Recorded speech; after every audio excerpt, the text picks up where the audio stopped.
Ada. Kalau hanya fitnah, biasa difitnah. Biasa, Rasul difitnah. Nabi Nuh dituduh gila. Nabi Muhammad dibilang majnun. Saya dibilang gila. Biasa. Saya justru kasihan. Saya sudah merdeka. Saya sudah selamat dunia akhirat. Insya Allah aman. Ambil semua harta. Ambil semua aset.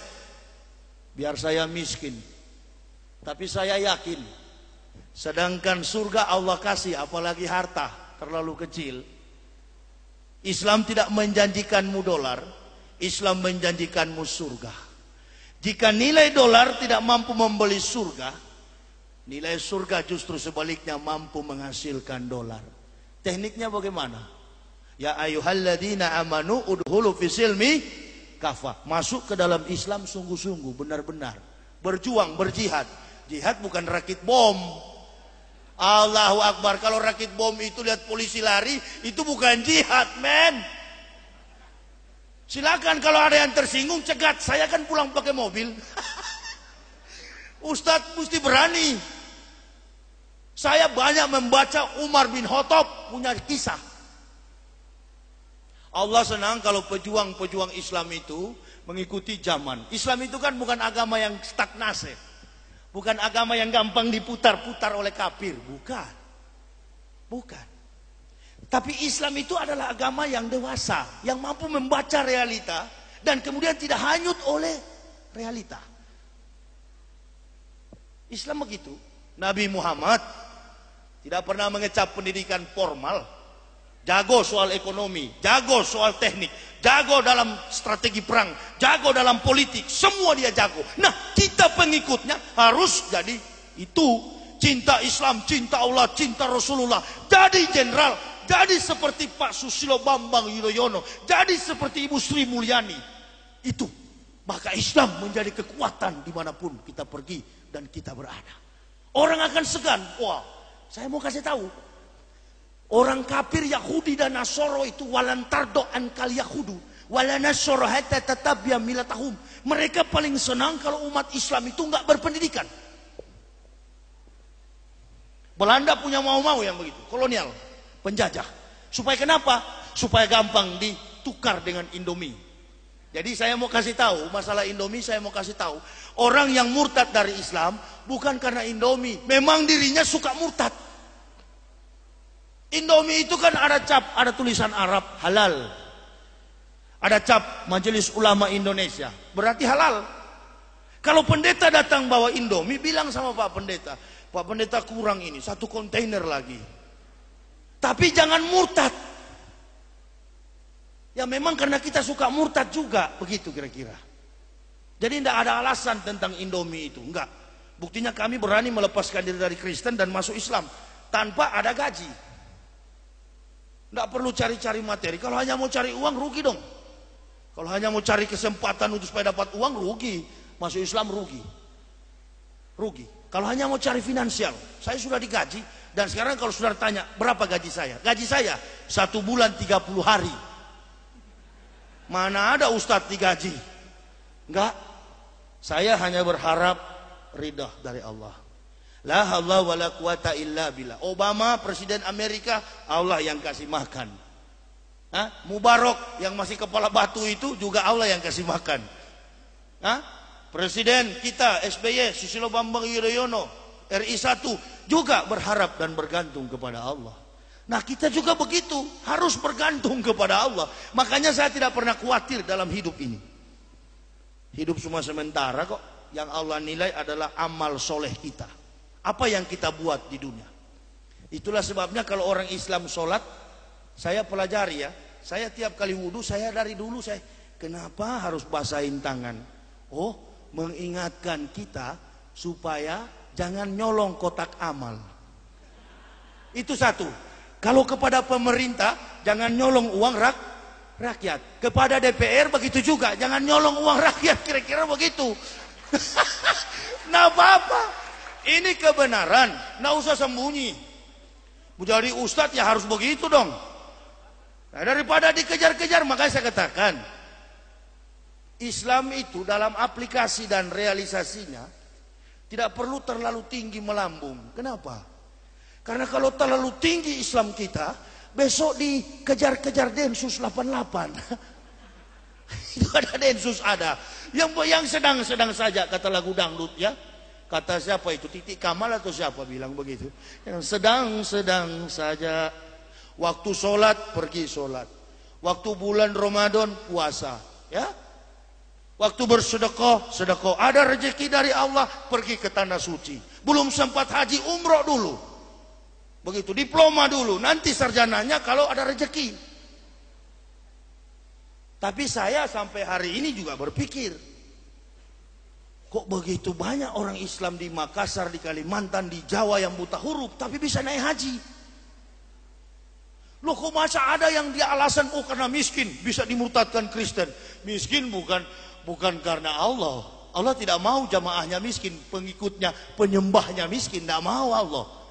Saya punya satu keyakinan, waktu saya masuk Islam, teman saya pendeta Imbir dan pendeta Andris Chu katakan begini, pikir apa? Ente yang pikir.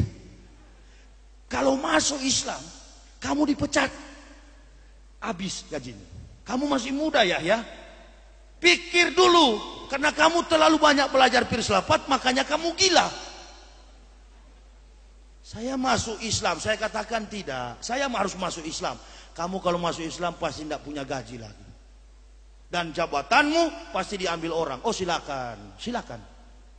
Ada UKIP 5 tingkat di Sorong sana. Itu saya yang dirikan. Saya tinggalkan orang lain yang pimpin sekarang. Jadi saya sarankan kepada kalau ada mu'alaf di sini, jangan masuk Islam tahun 80 sampai hari ini nggak hafal Al-Fatihah. Kalau kita masuk Islam, berikan wacana, berikan nuansa baru di dalam Islam, bahwa kita benar-benar mendapat petunjuk, bukan karena saya doktor, bukan, tapi karena saya disiplin, mau belajar. Mengapa orang lain boleh, saya nggak boleh? Makanya waktu saya masuk pesantren di Bandung, itu kiainya bilang begini, Pak Yahya, di sini kami segan menerima Bapak. Kenapa? Bapak kan S3. Woi, S3 saya itu bukan dari Madinah, itu S3 kafir. S3 filsafat. Saya bilang penerbit, kenapa ditaruh doktor di situ? Nggak usah. Ditaruh ustadz lebih mulia. Amin ya robbal alamin. Tidak Pak, kita hargai Bapak. Iya, tapi bukan doktor dari Madinah itu. Baca Al-Quran saja saya masih kaku. Tidak Pak Kiai, saya mau belajar. Begini Pak Yahya, di sini ini anak umur 11 tahun. Enggak apa-apa. Kita mau belajar, enggak usah malu, enggak usah gengsi. Kalau mau bodoh terus ya gengsi aja. Tidak pernah malu saya tanggalkan. Pendeta-pendeta yang masuk Islam di dalam surat Al-Maidah 83 sampai 84 begitu jelas. Wala tajidana aqrabahum mawaddatan lil ladzina amanu allazina qalu inna nasr. Jalika bi anna minhum qisizina wa ruhbana wa anahum la yastaghfirun, dan tidak menyombongkan diri. Wa idza zami'u ma unsila ila rasuli tarayunahum tafidu minad dam mimma arafum minal haqq yaquluna rabbana amana faktubna ma'as syahidin. Mereka tidak menyombongkan diri, dan lihatlah mata mereka mencucurkan air mata dan mengakui kerasulan Muhammad. Waktu Nabi Muhammad dapat wahyu, pada waktu itu belum ada kiai, belum ada ustadz, baru satu muslim. Calon Islam baru satu, muslim baru satu, Nabi Muhammad. Belum ada kiai pada waktu itu. Datanglah Siti Khotijah mengatakan kepada Rasulullah, mari pergi ke paman kita. Siapa pamanmu? Pendeta Waroka bin Nawfal. Pendeta Waroka membuka kitab Taurat Musa, membuka Injil Isa, membuka Zabur Daud, dan mendapatkan inilah Ahmad, Nabi Muhammad yang kami tunggu-tunggu, yang telah dinubuatkan, dirisalahkan puluhan ribu tahun oleh seluruh nabi-nabiullah. Langsung dikatakan oleh pendeta Waroka bin Nawfal, inilah nabi yang kami tunggu. Saya sudah cukup sampai di sini. Biar dicabut nyawa saya oleh Tuhanku. Aku sudah melihat nabi yang terakhir. Dan belum terhapus di kitab Perjanjian Lama Kristen. Di buku saya jelas sekali. Semua tentang Nabi Muhammad, mengungkap kebenaran Rasulullah. Profesor-profesor di Manado, bekas mantan dosen saya mengatakan begini, ya, kamu kalau sudah masuk Islam, tolong jangan dibongkar-bongkar rahasia gereja. Astagfirullahaladzim. Saya bilang justru saya mau bongkar. Karena saya tidak ada urusan dengan orang Islam dan orang Kristen. Tidak ada urusan. Urusan teken kontrak saya dengan Allah. Saya memang dari keluarga memang keras, disiplin, dan kritis. Kalau saya anggap itu benar, saya akan pertahankan sampai masuk liang kubur. Di Madura saya pernah diundang di Belega. Di Belega, Sampang sana. Dari Sampang masuk pasar, masuk dalam sekali. Waktu itu acara haulan. Nah di situ ada banyak kubur. Ada salah satu teman Ustadz bilang begini, Pak Yahya, apa? Ente pergi ke kubur itu, ente bilang sama kiainya, Pak Kiai minta berkah. Itu kiai besar yang mati. Allahu Akbar. Saya bilang, bukankah minta sama Allah? Tidak apa-apa, minta sama Pak Kiai supaya kamu jadi kiai besar. Saya bilang enggak mau. Sedangkan Yesus saya sudah tolak. Bahaya sampean. Bilang sama saya, bisa bahaya sampean. Oh tidak bisa. Sampai sekarang imanku hanya kepada Allah. Tidak mau saya ikuti selain daripada Al-Quran dan hadis. Itu prinsip. Prinsip. Saya tidak pernah mencari-cari muka. Saya suka yang namanya kebenaran saya angkat. To revive the truth, to bury the patient. Mengangkat kebenaran dan menguburkan segala yang tidak benar. Pertarungan ini nilainya nanti mati. Kemarin saya lihat Ibu Haja Ainun Habibi, waktu dia mati tidak bawa harta, cuma dibungkus dengan kain kapan, padahal bukan main hartanya Pak Habibie di Jerman. Nah, pada waktu saya pendeta, teman saya Lambertus pendeta mati. Dasi kupu-kupu. Jas All England. Sepatu pentofel mengkilat. Pokoknya ditotalin deh, dari ujung rambut sampai kaki 27 juta. Begitu dikuburkan, ya sudah. Itu kan akan sama dengan muslim-muslim KTP mampir dulu. Dansa dengan malaikat maut di neraka sana. Itu makanya pakai jas. Saya biar saja lahir telanjang, mati dibungkus kapan, yang penting masuk surga. Jadi kalau orang tanya kenapa masuk Islam, ya karena mau masuk surga. Hidup cuma sementara kok. Apanya? Saya bukan masuk barisan keras. Kalau saya pakai jenggot bukan berarti saya di barisan keras. Bukan. Saya buka hadis. Rasul sholat. Kemudian melihat ada sahabat si fulan yang bergelantungan bidadari di jenggotnya. Bukan berarti saya ikut-ikutan masuk grup ini, grup itu. Enggak. Nanti kalau Islam sudah diganggu di satu negara, lalu diminta oleh kiai-kiai, mana pemuda-pemuda muslim yang siap perang, insya Allah saya juga angkat tangan. Itu baru kita perang dengan satu sop, dengan kelompok. Tapi kalau hanya di Indonesia ini, saya mau kasih tahu, orang-orang kafir itu paling senang kalau umat Islam berbuat anarkis. Supaya kenapa? Supaya panjang khotbahnya Pak Pendeta di gereja. Jadi tidak usah, jangan ditanggapin. Itu kan hanya beberapa. Lalu setelah terjadi, kita dengan kita diadu. Kita dengan kita diadu. Saling sesama muslim saling menuduh. Padahal dalam Al-Quran dan hadis sudah jelas. Sesama muslim itu tidak boleh saling menuduh. Seperti memakan bangkai saudaranya. Ini nggak perlu. Tenang. Generasi muda belajar pintar-pintar. Jangan ada kelompok 1-2 orang datang, ente lempar bom, ketemu bidadari 12 di sana. Nggak benar itu. Mau masuk surga muslim yang sholat, yang tidak sholat, yang puasa, yang tidak puasa, yang namanya muslim masuk surga. Cuman prosesnya beda. Yang sholat memang langsung. Yang tidak sholat yang di belakang-belakang pohon-pohon sana itu. Itu pasti itu. Yang masuk masjid nak mau di depan, maunya di garis belakang. Nah itu surganya agak mampir sedikit. Nanti sudah babak belur, sudah benjol-benjol baru masuk. Ini kan maulid, jadi mengenai sikap Rasul itu kita harus tunjukin. Ya, Gayus Tambunan, Allahu Akbar. Ini orang Kristen atau Islam, tapi di televisi dikasih tunjuk sholat. Saya pernah ingat tahun lalu saya bikin tablik akbar di Gorontalo di Manado. Waktu itu sekdanya nama Haris, sekarang di penjara tuh sekda. Saya bikin ceramah tentang akhlak maulid. Pulang saya ke Bandung, 1 bulan kemudian ditangkap Komisi Pemberantasan Korupsi. Padahal bukan main nasihatnya. Ternyata kedapatan korupsi anggaran daerah. Sudah. Saya bilang memang orang-orang hanya pintar berbicara, istilah kita NATO. No action, talk only. Hanya tahu bicara, tidak bisa berbuat. Jadi jangan kita bergantung, makanya saya sarankan kepada umat Islam, jangan bergantung kepada pemerintah, bergantunglah kepada Allah. Pemerintah itu banyak yang dia urus, anaknya, cucunya, rumah tangganya. Yang membantu tugas pemerintah ya kita. Apalagi dikenal oleh dunia bahwa kita ini muslim sedunia. Terbesar. Bagaimana kita tunjukkan akhlak kita? Bagaimana kita tunjukkan sikap kita? Seperti saya waktu di Kristen, walaupun saya masih pendeta, ada sisa-sisa perjamuan, anggur kolesom itu kan alkohol 5%. Saya masih minum nih. Itu. Dan masih banyak pendeta-pendeta yang begitu. Di Sangir sana, di Irian Jaya sana, masih begitu. Itulah sebabnya kalau orang Kristen bilang saya gila, orang Kristen bilang saya stres, itu pendeta gila, saya tidak marah.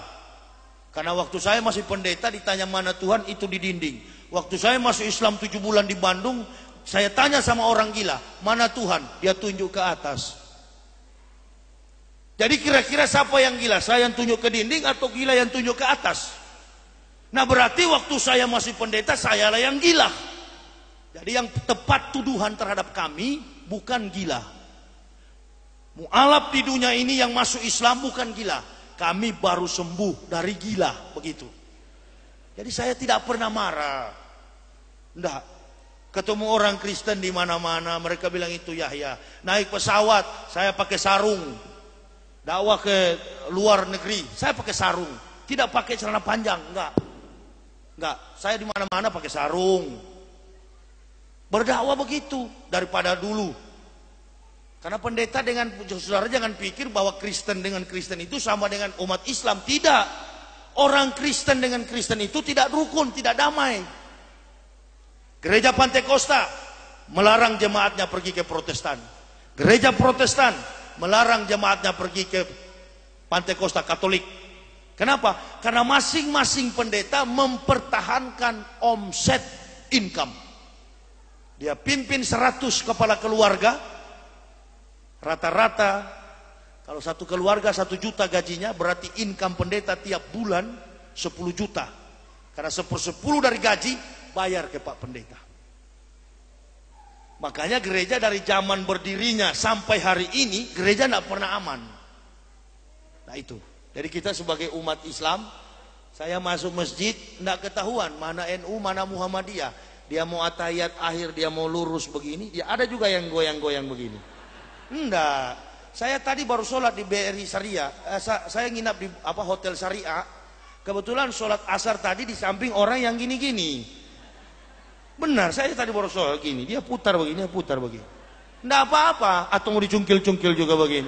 No, tidak jadi masalah. Yang bahaya di Islam ini itu justru itu. Sudah ada Al-Quran, sudah ada hadis, ditambah-tambah. Ditambah-tambah, jangan ditambah-tambah. Al-Quran sudah cukup sebagai ilmu ketauhidan, dan hadis yang diturunkan, diajarkan oleh Rasulullah, hadis yang sahih, sudah tepat sebagai penentu akhlak dalam kita menjalankan syariat Islam. Jadi nggak usah lagi ada kitab ini, kitab itu, jangan. Ikuti pemerintah. Orang kunut, kita kunut. Orang nggak kunut, tetap aja nggak kunut. Nggak apa-apa. Yusuf Kala bilang cepat selesai, lebih cepat, lebih bagus, kan begitu. Cuman berkahnya memang kurang, itu aja. Iya pasti itu, insya Allah. Ya, jadi saya dalam hal ini bukan NU, bukan Muhammadiyah. Saya adalah orang Islam. Dan saya berjuang berdakwah, tidak ada urusan dengan manusia, urusan saya dengan Allah Subhanahu wa Ta'ala.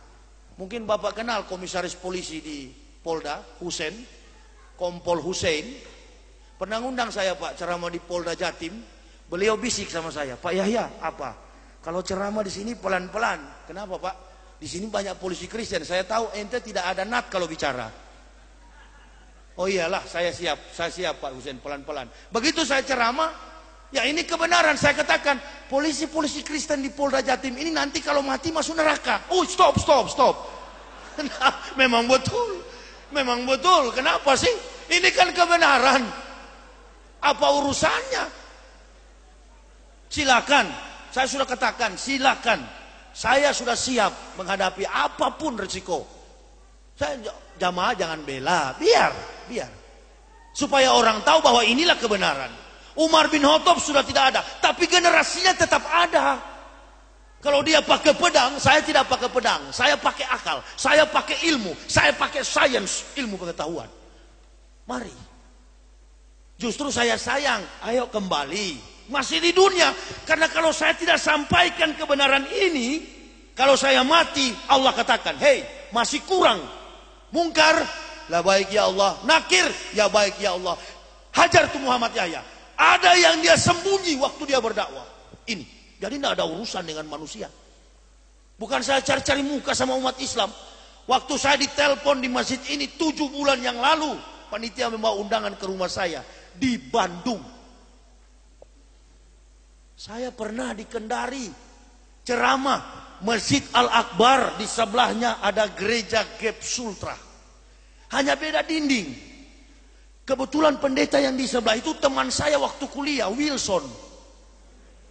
Saya bilang, pendeta Wilson yang nonton saya ceramah itu masuk neraka. Wilson ketawa. Hahaha. Datang kasat Intel. Kasat Intel itu orang Manado, AKP Tinduku. Kasat Intel Polres Kendari. Cross check, tanya. Datang ke hotel. Polisi-polisi datang sama saya. Yang sersan-sersan. Ustadz, apa? Ustadz pulang.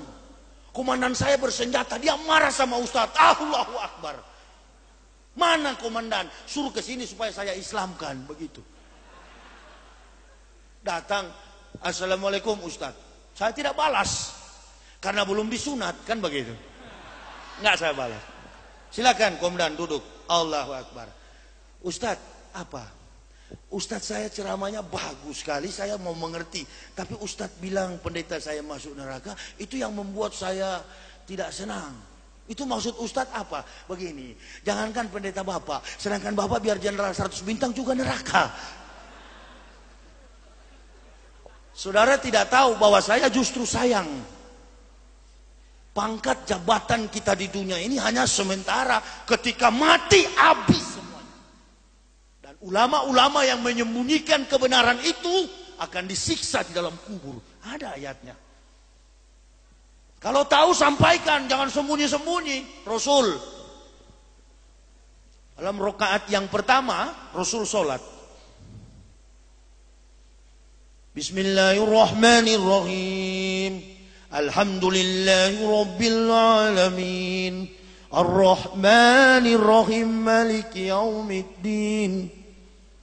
Iyyaka na'budu wa iyyaka nasta'in. Ihdinas siratal mustaqim. Siratal ladzina an'amta 'alaihim ghairil maghdubi 'alaihim waladdallin. Amin. Qul amanu billahi wa ma unsila ila Ibrahim wa Ismaila wa Ishaq wa Yaqub wal asbati wa ma utiya Musa wa Isa wa ma utiya nabiyyun min rabbihim la nufariqu baina ahadin minhum wa nahnu lahu muslimun. Qul amanu billah. Hai orang beriman, katakanlah kami beriman kepada Allah, wa ma unsila ila Ibrahim, dan apa yang diturunkan Allah kepada Ibrahim, wa Ismaila, dan kepada Ismail, wa Ishak, dan kepada Ishak, wa Yakub, dan kepada Yakub, wa ma utiya Musa, dan apa yang diturunkan Allah kepada Musa, wa Isa wa ma utiya Nabiyun, dan apa yang diturunkan Allah kepada Isa, Injil. Taurat Musa, Isa, Injil. Ma utiya Musa wa Isa wa ma utiya nabiyyun min rabbihim la nufarriqu baina ahadin minhum wa nahnu lahu muslimun. Dan nabi-nabi dari Tuhan mereka, kamilah orang-orang yang berserah, kamilah Muslim. Jelas bahwa orang Islam percaya kepada Injil. Makanya nabi yang ke-24 adalah Nabi Isa alaihissalam. Sebenarnya yang pantas tersinggung bukanlah orang Kristen, harusnya orang Islam. Kenapa? Karena nabi kita, Nabi Isa. Saya mau kasih gambaran. Ada orang kulit hitam, rambut keriting, hidungnya besar, kulitnya seperti salon ini, hitamnya. Tidak, datang kepada bapak ibu saudara-saudaraku dan mengaku, saya orang Cina. Saudara percaya nggak dia orang Cina? Tidak mungkin. Nah, begini. Yang kedua, dari Arab Saudi sampai di Pekalongan, masuk ke rumah-rumah Islam, tidak ada foto Nabi Muhammad. Kenapa?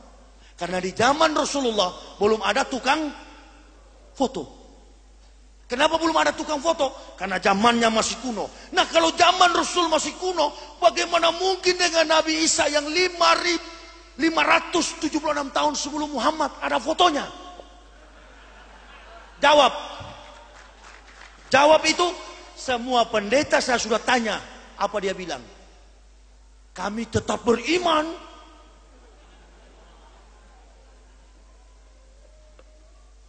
Bukti kepalsuan ada. Nah, waktu saya masih pendeta, saya bilang begini, dengarlah firman Tuhan. Firman Tuhan bagaimana ini? Ada nabi yang, ada ayat yang belum sempat ditulis, lalu saya tulis di belakang. Nabinya belum sempat menulis, lagi mudik ke Jombang. Ada ini, bukan tidak. Ada, palsu ini semua. Kasihan orang Kristen, harus kembali. Harus kembali. Kebetulan kita ini satu bangsa, satu tanah air. Allahu Akbar. Allah akan mengubah nasib suatu kaum kalau sudah beriman kepada Allah. Amin ya robbal alamin. Tujuan saya cuman itu. Kendati harus korban. Habis kalau habis. Islam ditegakkan, anak mati. Ditempatkan di tempat yang maha mulia. Apa yang mau dicari? Anak ketemu Pak Ketua DPRD, Pak Kiai, Pak Kapolres, saya ketemu di sana. Alhamdulillah. Wih, Assalamualaikum Pak Yahya. Oh, ternyata kita di Pekalongan sampai di surga sama-sama, men. Tapi yang tidak beriman, garis bawahi, Allah menghukum orang di neraka bukan karena berbuat dosa. Semua manusia di dunia ini baik kafirin maupun mukmin ada dosanya. Tapi Allah menempatkan manusia di neraka karena kafir, ingkar, mungkar terhadap Allah. Dan orang masuk surga bukan karena dia suci. Kesucian adalah milik daripada Allah semata. Orang masuk surga karena dia mengucapkan asyhadu alla ilaha illallah wa asyhadu anna Muhammadar Rasulullah. Waktu Nabi Ibrahim datang, pengikutnya mengucapkan asyhadu alla ilaha illallah, Ibrahim Rasul Allah. Waktu Musa datang, pengikutnya mengatakan asyhadu alla ilaha illallah, Musa Rasul Allah. Waktu Isa datang, Bani Israel mengucapkan asyhadu alla ilaha illallah, Isa Rasul Allah. Waktu Nabi Muhammad datang, bukan kepada satu kaum, Islam bukan agama orang Arab. Di Jakarta sana justru banyak Arab Bahlul. Banyak, masih minum bir. Jadi waktu kejadian TKI di sana, saya banyak sekali SMS dari orang kafir dan teman-teman dulu waktu pendeta. Pak Yahya, itu kamu lihat di sana, di Arab Saudi TKI dia aniaya. Oi, saya jawab, Islam tidak ada hubungannya dengan orang Arab. Islam itu adalah kesucian dari Allah yang kebetulan turun di tanah Arab. Nabi yang menerima kebenaran itu adalah kewarganegaraannya Arab. Andaikan turun di Pulau Jawa, maka Al-Quran dipakai dengan bahasa Jawa. Tidak rasional tuduhan Anda. Dan kalau begitu, di negara-negara manapun banyak yang terjadi. Bahkan lebih daripada penganiayaan di Arab. Tapi ketahuilah, yang melakukan itu adalah manusia. Semua orang berdosa. Nah makanya saya mau sarankan bapak-bapak, makanya kerja. Jangan suruh istri pergi ke Arab. Bukan perintah Islam itu. Itu karena ente pemalas. Imali dunia karena kata Yesus abadan wa malaki rotika karena kata mutugodan. Carilah duniamu seolah-olah hidup 1000 tahun, cari akhirat seolah-olah mati besok. Gampang kok dapat harta itu. Saya sendiri waktu masuk Islam jual-jual plastik begitu. Dari gaji puluhan juta. Tapi saya tidak pernah mengeluh. Waktu sholat, jam sholat saya sholat. Karena saya tahu dengan kita menjalankan sholat, di situ mendapatkan banyak inspirasi, ketenangan jiwa. Disitulah kesempatan kita memohon. Ya Allah, saya mau ujian. Ya Allah, saya mau kenaikan pangkat, UKP, usul kenaikan pangkat. Ya Allah, saya mau menangani masyarakat, terlalu banyak aspirasi yang mendesak.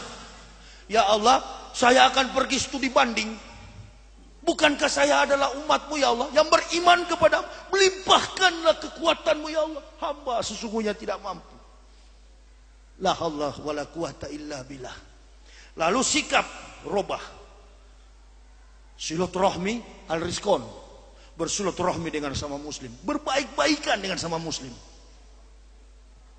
Insya Allah pasti harta itu akan datang dengan tidak kita duga, tidak kita tahu. Datang dengan sendirinya. Saya sudah alamin. Ada mualaf datang ke rumah saya, Marga Sembiring, orang Batak. Ini rumahnya Pak Yahya. Betul. Pak, saya mualaf seperti Bapak. Oh, kenapa ente bilang anak mualaf? Saya bukan mualaf, saya sudah ulama. Saya bilang begitu.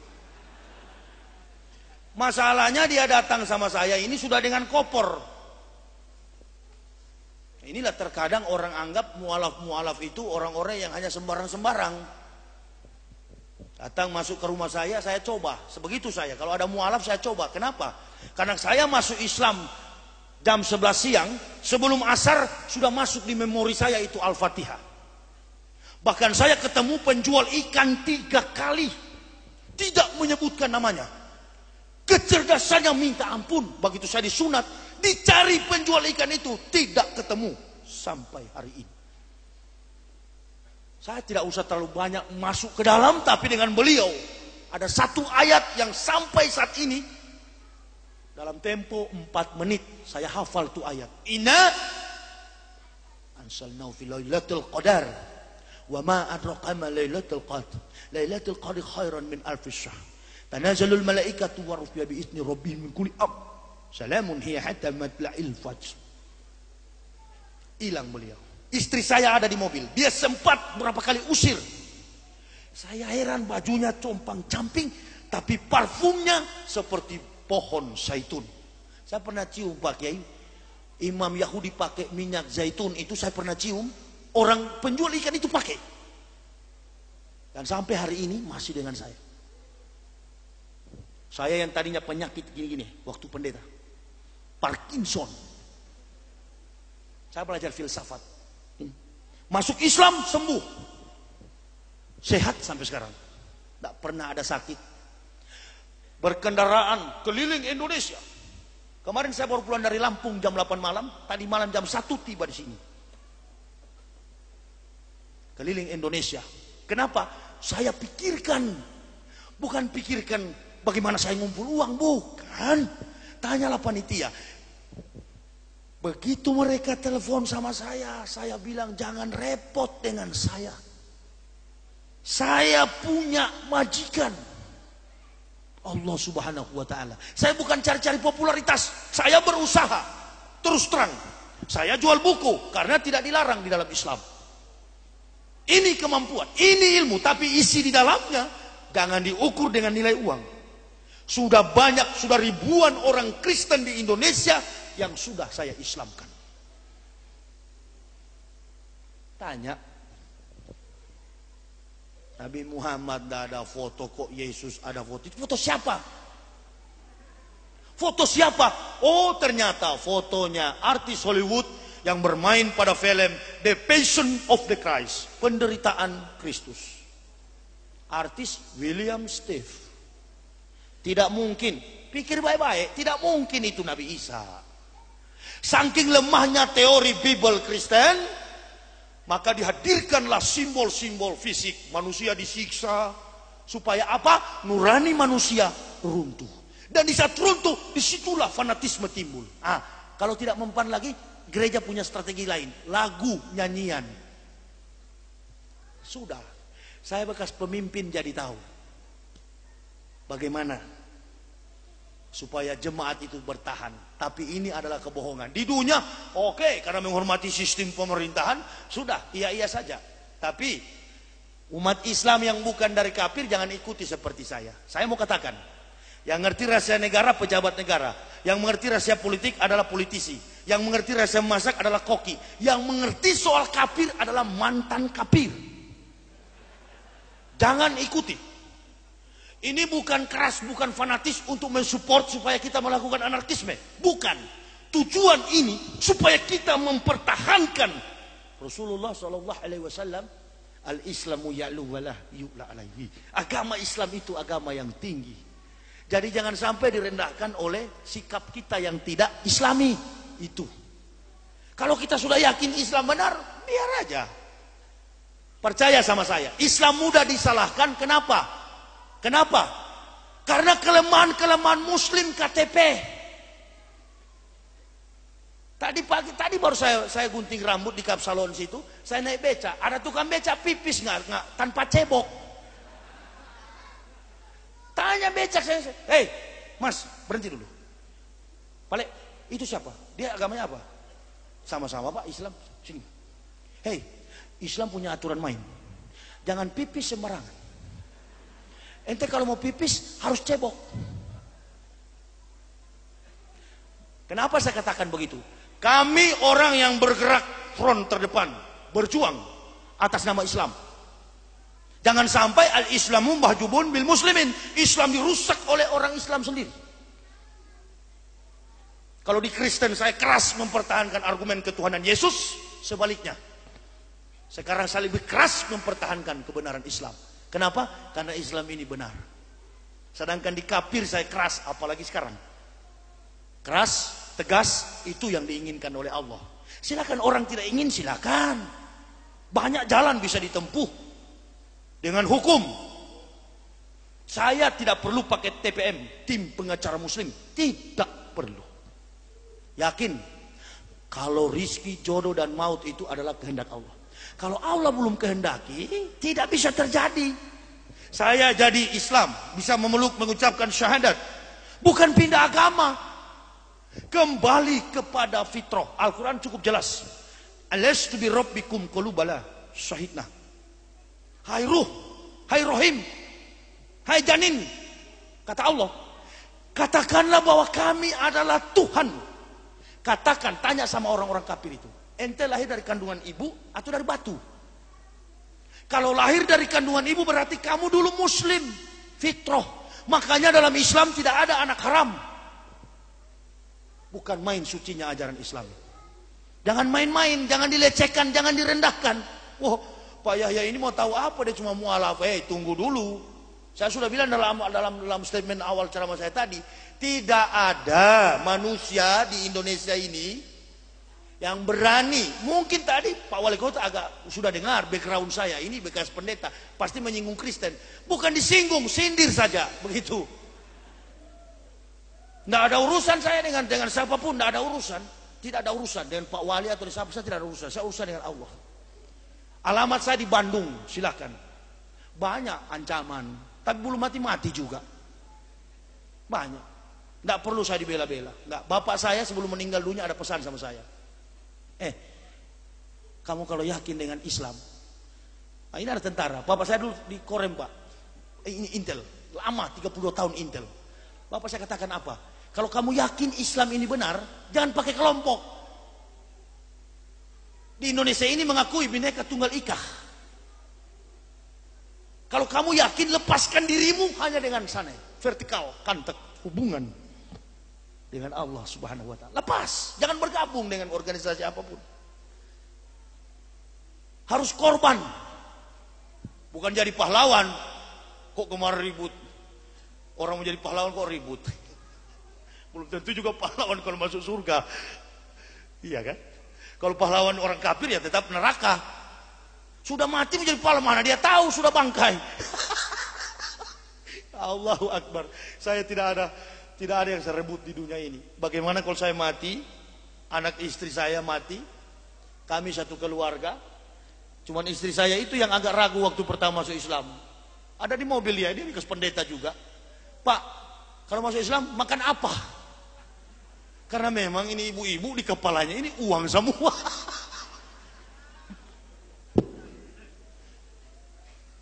Bu, itu ada istri saya di mobil sana. Pertama dia ragu. Begitu kami di Jakarta susah, istri saya bilang apa sama saya? Apa saya bilang? Pikir dulu. Diserang saya. Karena dia takut, Bu, dia takut miskin. Dari tahun 98 saya sudah mau bersyahadat, nggak bisa karena belum diberi petunjuk.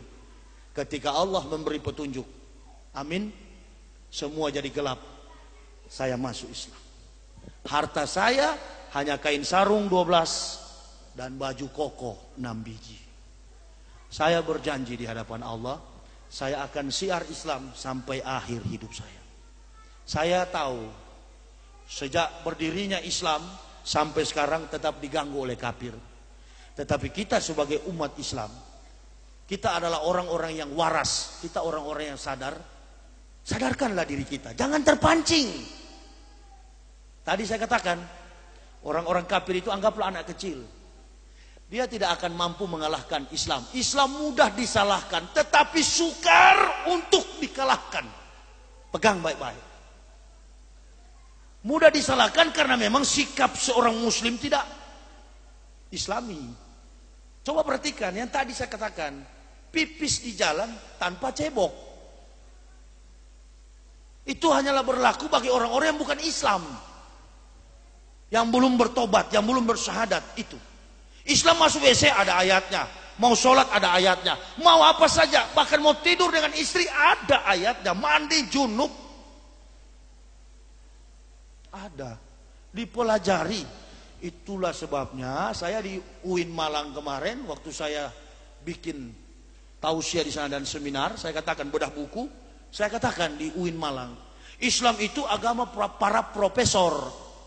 Jadi kalau orang lemah dan tidak bisa mengamalkan Islam secara sempurna, secara kafah, karena dia tidak mengerti isi Al-Quran, begitu. Lalu datang sempalan-sempalan yang mengaku Nabi, Ahmad Musadek. Itu siapa lagi yang di Jombang tuh pakai batu ajaib? Siapa itu namanya? Ponari. Digesek-gesek, ibu-ibu perhatikan baik-baik. Digesek-gesek begini di ingus. Baru dia celup di dalam air. Itu bukan sembuh, Bu. Justru tambah lumpuh. Tidak usah percaya dengan nabi-nabi kecuali nabi satu yang terakhir. Nabi Muhammad Sallallahu Alaihi Wasallam. Dan itu bukan hanya di Al-Quran, di kitab suci Kristen pun banyak sekali ayatnya. Kalau saya mengungkapkan semuanya terlalu panjang, waktu tidak cukup. Lagi pula saya harus berangkat malam ini karena besok malam saya jadwal di Jakarta. Ini jam 12, 7 jam ke sana. Mungkin besok siang baru saya tiba di Bandung. Insya Allah. Saya hanya mohon kepada jamaah, doain saya. Kalau belum mati tahun 2012 saya akan pergi ke Madinah University. Saya akan belajar banyak tentang Al-Quran. Insya Allah. Doain supaya saya bisa studi dengan baik. Dan mudah-mudahan tidak keras seperti ini lagi kalau pulang dari sana. Ya namanya masih panas begitu kalau mobil masih baru. Maklumin saja. Bahasa saya juga, saya bukan ahli bahasa. Bahasa saya bahasa Al-Quran. Apa yang Al-Quran bilang saya sampaikan. Kebetulan masih banyak orang di Indonesia ini yang sembunyi-sembunyi. Iya, pakai bahasa-bahasa ilmiah yang membuat jamaah keruh, tidak paham. Nah saya biar saya jadi korban, saya yang terus terang bicara. Ini Al-Quran bilang. Makanya masjid kan pakai toa. Gereja nggak pakai toa. Apa bedanya? Karena di masjid supaya Al-Quran itu untuk seluruh manusia. Hayya ayunas. Ya ayuhainas. Ya seluruh manusia. Jadi agama apapun dengar begitu. Kalau gereja nggak pakai toa karena di dalam memang omong kosong. Nah dari pendeta sampaikan ke majelis, majelis ke jemaat, jemaat tinggal gini-gini. Amin. Biar ke neraka amin terus. Di Islam nggak boleh. Di Islam Ustadz habis menerangkan ditanya, begitu. Makanya saya ada bawa buku, maksudnya buku ini, silakan ada yang mau kritisi silakan, nomor telepon rumah saya ada yang mau ajak debat juga, atau ada yang mau aniaya silakan. Tunggu, saya mau pulang ini, sebut aja di jalan. Jangan harap saya akan takut kepada makhluk di dunia ini, tidak. Di Manado saya mayoritas Kristen, saya ceramah begitu, dan memang benar di antara Gorontalo Manado saya dicegat oleh 7 orang. Oke. Pukul mobil taruna saya hancur. Nah apa-apa saya tidak pernah bilang untuk panggil jamaah Islam, ayo kita ke Rom cari. No, jangan. Sudah begitu risiko berdakwah. Jadilah sikap sebagaimana Nabi. Sudah. Kalau habis ya berarti kehendak Allah di situ. Yahya, kamu mati seperti Nabi Yahya dipancung oleh Herodes. Ya sudah mati. Kenapa? Tidak apa-apa. Bukan jadi pahlawan. Tidak ada pahlawan iman. Pahlawan iman itu cuma Rasulullah yang kita peringati saat ini. Kita hanya mencari nilai bagaimana kalau mati surganya langsung itu aja. Nggak usah mampir-mampir sini, mampir kanan, nggak perlu. Karena kalau mati kan langsung ditanya sama Kar. Lah baik ya Allah. Itu Muhammad Yahya mati. Muhammad Yahya mana ya Allah? Muhammad Yahya Waloni. Yang mana itu? Yang mantan kafir. Bagaimana ya Allah? Berapa pukulan? Jangan dipukul. Tempatkanlah dia di surga yang 10 kali lipat daripada dunia. Mengapa ya Allah? Karena di dunia dia itu memperjuangkan Islam. Besok lagi ada yang mati. Siapa ya Allah? Muhammad Nazril Ilham Aril Peter Pan.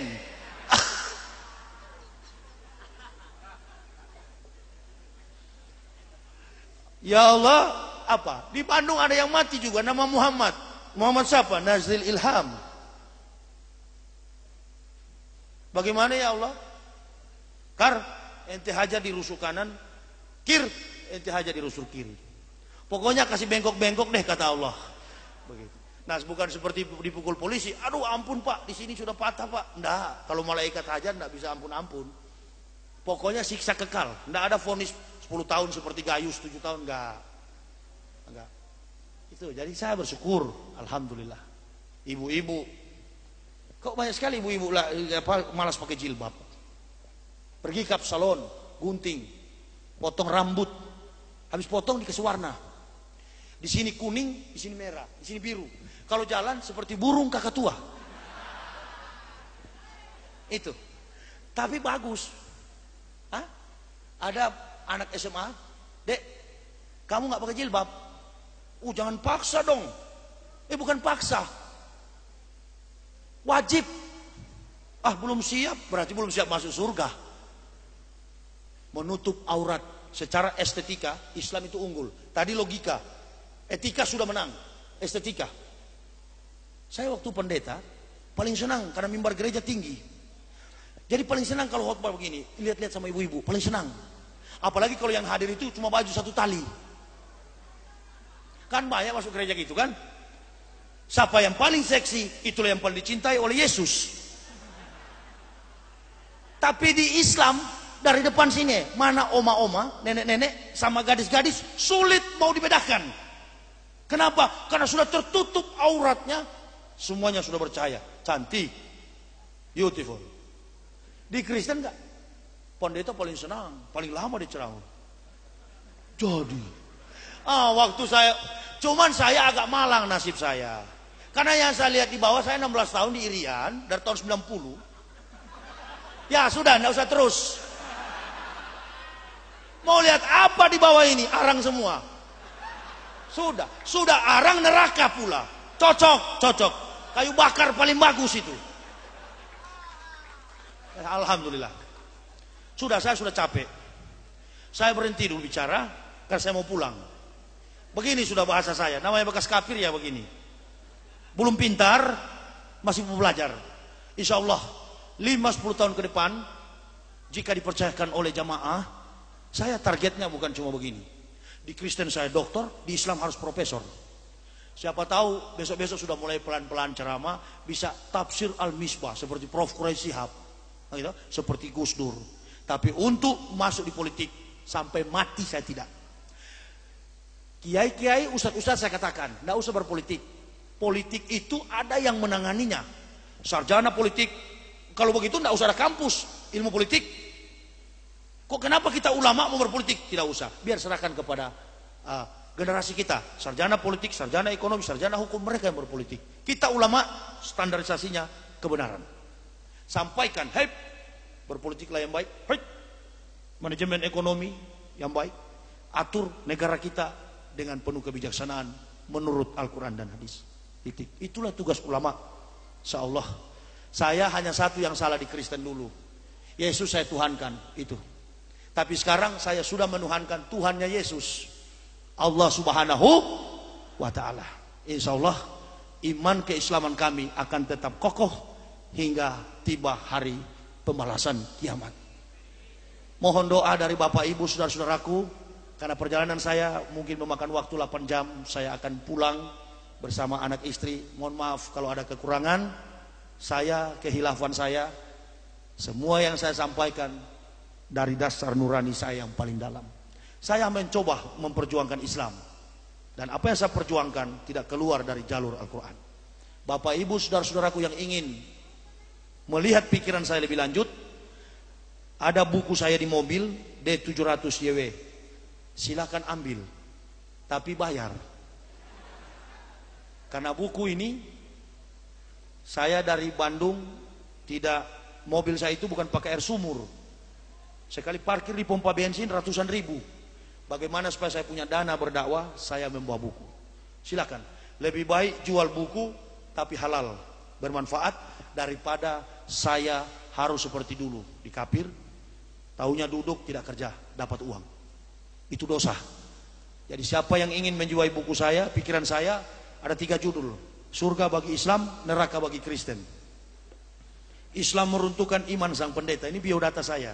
Dan ini kebenaran Islam menurut mantan pendeta. Ada sambutan dari Dirjen Bimas Islam, Depak RI. Siapa yang suka berdialog dua agama ini, silakan miliki buku ini. Buku saya banyak judul, ada berapa? 11 judul buku. Tapi saya biarkan orang cetak-cetak. Saya pakai ini untuk membiayai dakwah. Saya sudah tidak cari apa-apa di dunia ini. Yang saya cari adalah ridha, pahala, amal soleh saya. Apa yang saya perjuangkan, insya Allah niatnya lurus semata-mata untuk perjuangan Islam. Terima kasih atas perhatiannya. Mohon maaf atas segala kekurangan saya. Usikum wa nafsi bitaqwallah. Wassalamualaikum warahmatullahi wabarakatuh.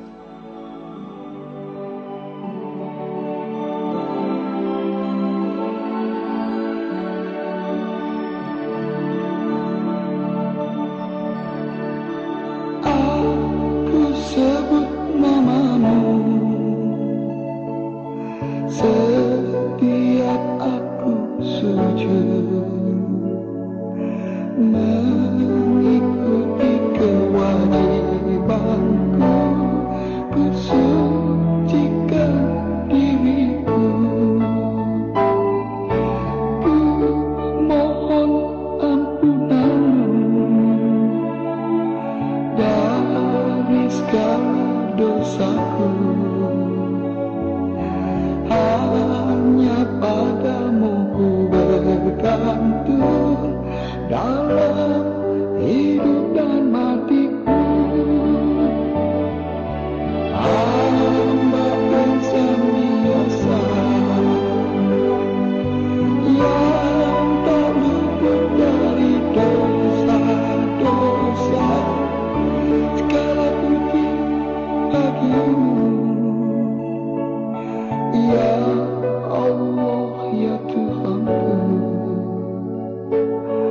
Bimbinglah jiwa rapuh ini menuju tempat bahagia